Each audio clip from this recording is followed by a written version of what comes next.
so if you weren't aware, new Detective Comics writer Tom Taylor just dropped a bomb on us at the end of Detective Comics issue 1090, which is his first issue on the title. And that was the fact that years before his death, Thomas Wayne performed life-saving surgery on a young Joe Chill after a horrible car accident that left him severely wounded. And Thomas saved Chill even after several people suggested that he wasn't worth saving because it was clear that he beat his pregnant girlfriend prior to the accident. Absolutely crazy. It's the kind of reveal that could be setting up major changes or additions to Batman's mythology, especially considering DC creators have told us that they have been tasked with taking their biggest swings with the All-In initiative, which this story is part of. As such, it's the kind of plot twist that sparks fan theories about where this storyline could go. And we've been cooking one up that we think could be a chef's kiss if done right, and that's what we're here to talk about. For starters, we broke down this Joe Chill story and the entirety of Detective Comics 1090 in this video right here, but we're gonna set the table for our theory with a quick summary of the issue. Essentially, Detective Comics 1090 starts by introducing us to a mysterious new villain, before taking us back many years to when Thomas Wayne was working as a surgeon at Gotham St. Matthew Hospital. We find him trying to get some rest during a late night shift, but he's woken up by a fellow doctor who says you're needed. He tells Thomas there's been a car accident, nasty one, 2 occupants, one male, early 20s, one female, 17. The woman's injuries aren't life-threatening, but she's pregnant and the accident triggered early labor. The driver has significant internal injuries. I don't think he's going to make it, so Thomas puts on his doctor coat and says prep him for surgery, but his colleague tells him you should see the female patient first. Thomas asks why. As they look at the 17-year-old in the waiting room, Thomas's colleague asks him, "What do you see?" Thomas replies, "Her injuries. Some of the bruising is older than the accident." As his colleague says, he beat her. "I'd say the boyfriend's chances of survival would be 0 if you weren't here." Thomas replies, "But I am here," with his colleague saying, "Thomas." And Thomas, being a man of integrity, says, "Make sure he's prepped for surgery." We'll pretend this conversation didn't happen. Then 9 hours later, Thomas comes out of surgery having saved a man's life. Exhausted, he sits on the floor as a colleague of his says, "Mother and baby are doing fine. The girl Evelyn, she asked to see you before you leave." Thomas goes in and Evelyn says, "They told me he's going to live because of you." He tells her it was a team effort, really. She says, "You have to save lives? You took an oath." He replies, "I did." She says, "Then he has to think I lost the baby. I know the police told the hospital who he is and what he's done. He's a criminal, he's an animal, and he's alive because of you. His child has to go away. You're supposed to save lives. You'd be saving this one," as she holds her baby. So even Chill's girlfriend was pissed at Thomas for saving him. Man, Joe Chill really put some villain work in early in his life. Anyway, we're then taken to the next day where we see that Thomas has brought in his wife Martha to talk with the young mother about her situation and offers to use her contacts and resources to protect Evelyn and her baby. Martha tells her that they will take her and her child far from her abusive and dangerous boyfriend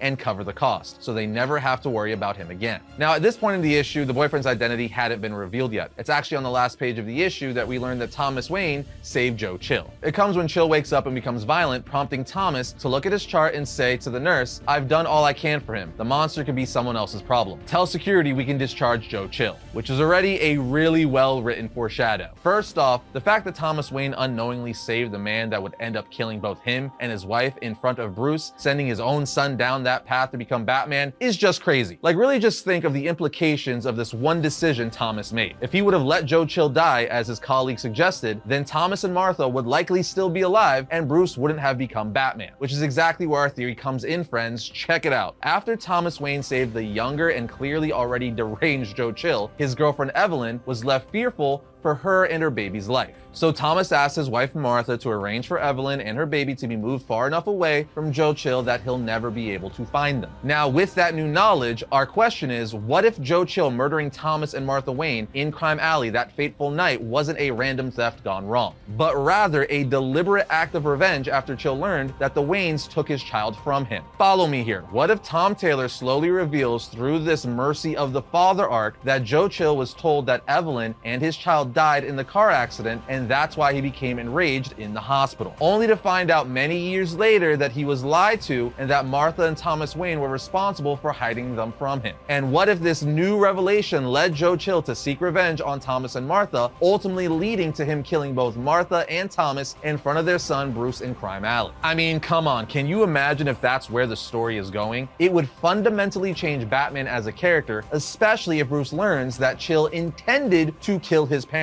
What Bruce believed to be true true about the trauma he experienced that night was the catalyst for not only becoming Batman, but how he conducts himself in his war against criminals. His belief that Joe Chill just made a tragic mistake that night has also helped Bruce find some healing over the years, to the point that he even tried to forgive Joe Chill and grant them both some closure. So what happens when he finds that his parents' death wasn't random at all, and that the death of his parents was a selfish act of revenge? Needless to say, this could trigger a serious mental breakdown for Bruce. First of all, from a pure surface level, this would just be an insane change to Batman's origin story, because for 85 years, the murder of Bruce's parents was told to be the unintended tragedy caused by small-time criminal Joe Chill just looking to make a quick buck. So if Taylor changes it so that the whole thing was an act of revenge for what Martha and Thomas did to Chill, that paints the event in an even darker light and adds the complexity that Bruce's parents were in a roundabout way responsible for their own deaths. I mean, even as of now, Thomas is already kind of responsible for it, because if he wouldn't have saved Joe Chill's life, it never could have happened. But if they do reveal that Chill killed the Waynes out of revenge, it will just twist that blade even more. I just find it incredibly interesting because Joe Chill has always been a crucial part of Batman's mythos, and certainly origin, as he's the reason why Bruce became Batman. Hell, even Batman's arch enemy, the Joker, knows this, which is why Joe Chill was like the center of the Three Jokers plan in the Three Jokers storyline. You see, in that story, we are initially led to believe that the Three Jokers are trying to make the ultimate Joker by turning Joe Chill into the next Joker, because who better to be the ultimate Joker than the man who created Batman? But you see, the comedian, the real Joker, tells Batman the truth of his plan as Batman escorts him to Arkham Asylum. You see, Joker tells Batman that he convinced the two other Jokers, the criminal and the clown, that Joe Chill would be the perfect brand spanking new clown prince of crime, the man who sent Gotham to hell. And he said he let it play out like he knew it would. You see, because ultimately Batman ends up saving Joe Chill from the Joker, which leads to Batman forgiving Joe Chill for what he did all those years ago, just as the Joker knew it would play out. At which point the Joker tells Batman, "You saved the man who killed Thomas and Martha Wayne, who sent Gotham and you spiraling into the drain of despair. You saw the old regretful sad man Chill's become, you felt his pain and it gave relief to yours. I healed your greatest wound, so now I could be your greatest pain." If you haven't read the Three Jokers story, do so, but also we break the entirety of it down in these 3 episodes right here. But I bring this up because even the Joker, as Batman's arch enemy, perhaps the greatest arch enemy in all of fiction, who's caused Batman more hell than any one person can name, still knows that Joe Chill is the most crucial part to Batman's psychology. Again, the person that caused him the most pain. For all of the horrendous, heinous acts the Joker has done over the decades to Bruce and people close to him, he still wasn't the one who killed his parents, causing him to go down a life of vengeance. Joe Chill is the explosion that destroyed Krypton, the radioactive spider that bit Peter, the lightning that caused the chemicals to spill all over Barry, the catalyst that creates the Dark Knight. But here's where our theory gets crazy but remains totally plausible. Let's say our theory is right up until this point, and we do indeed find out Joe Chill killing Bruce's parents was an act of revenge for what they did to him. And in the present, Bruce finds this out as well, which causes him to question everything. Everything his dad taught him, his moral code, and just being Batman in general. First and foremost, we know for a fact Bruce got his moral code from his dad. We even see this in flashbacks in Detective Comics 1090 when Bruce overhears his dad and mom talking about saving Joe Chill's life. Bruce asks his dad, if he did what you said he did, why did you save him? Thomas gets down on his knee and says, "We don't know how a life will be lived. We don't know its value. And if we can save a life,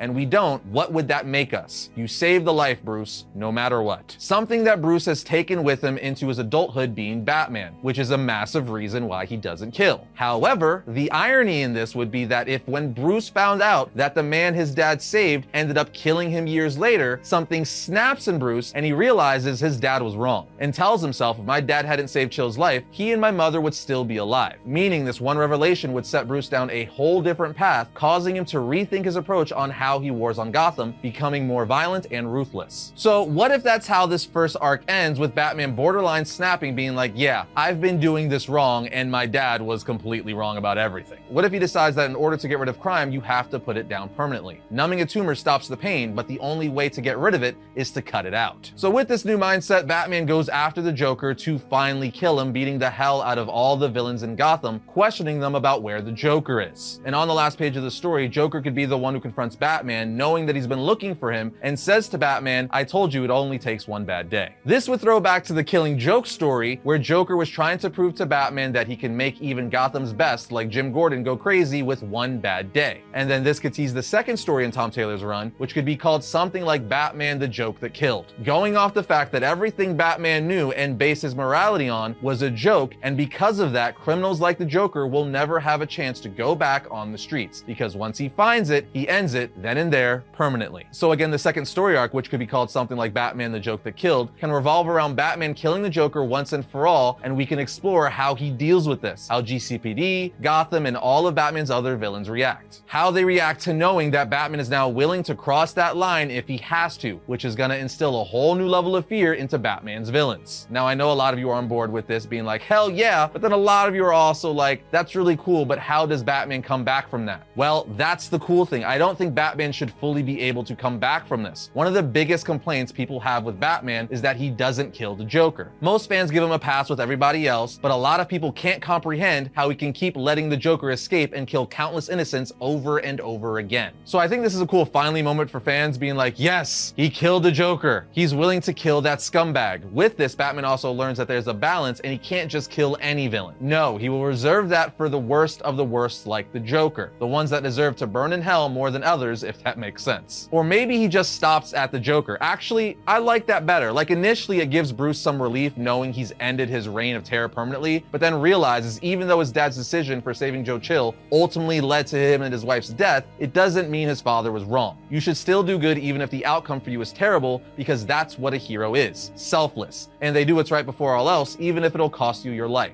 And that in turn makes Bruce an even better Batman. Then ultimately the Joker could come back, because obviously you can't permanently kill off a character like the Joker, but then when he comes back, he's pissed at Batman, like hates Batman, because even though it seemed like the Joker hated Batman in his own twisted and psychopathic way, he actually loves Batman. He loves the game of cat and mouse and thinks he makes Batman better by challenging him. But coming back after Batman kills him, he's like, no, see, I loved you. I made you better and you got rid of me. You killed me. If you thought I was a monster before, wait till you see what happens next. Yes, as a Batman fan, I would love to see something like this. I think that would make a lot of Batman fans happy in general, especially with a fantastic writer like Tom Taylor behind it. That would be golden. In fact, if no one else wants to do it, I'd do it. Let me take a crack at it, DC. I've been a Batman fan my whole life, and it wouldn't even be my first comic. That's right, Astonishing Times and Astonishing Times Rise of the Koken are available now on Comixology and at your local comic book shops with Dark Horse. Just a little shameless plug there, I had to. Regardless, that is our theory for where Tom Taylor and DC could be taking the Caped Crusader in the Detective Comics title. What do you guys think of this take? Would you like to see this happen, or do you hate it? Or maybe you have a different theory, so how do you think the story is gonna play out after the revelation that Thomas Wayne saved a young Joe Chill? Let us know down in the comments